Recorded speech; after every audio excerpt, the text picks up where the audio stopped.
Assalamualaikum. Saya sekarang berada di kebun, sayur kangkung. Tengok tu, sayur kangkung maci, dah menghijau dah. Tengok tu, dah menghijau dah. Tengok tu. Kebun sayur maci ni adalah di tepi jalan. Tengok ni. Maci tengok ke bawah tu, tengok.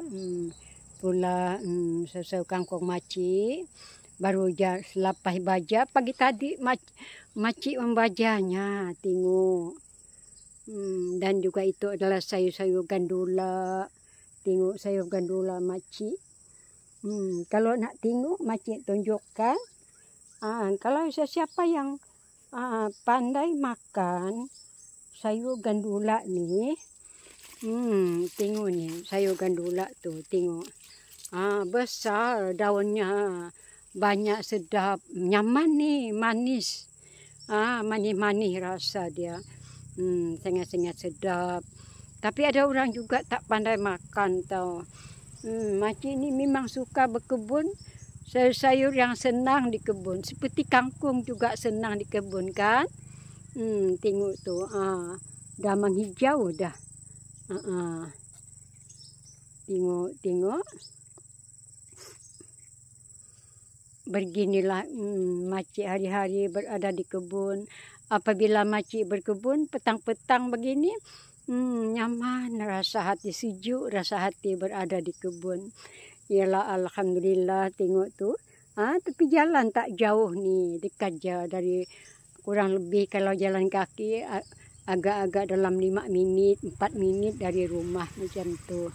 Makcik tadi gunakan kereta. Makcik parking di sana tu. Di sanalah makcik parking. Motosikal lalu lintas.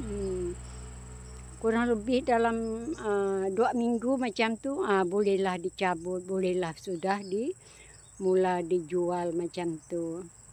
Alhamdulillah, syukurnya, senang hati tengok kebun berada di depan makcik. Tengok ni, tengok. Sedap ni, tahu kalau kita orang bilang sayur apa ni, kalau makcik bilang adalah sayur gandula. Tengok tu, bukan main, banyak sangat ni. Tengok yang sebelah sana tu. Yang tepi-tepinya semuanya tu. Yang sebelah sana tu adalah labu kuning. Tu labu kuning yang di belakang tu.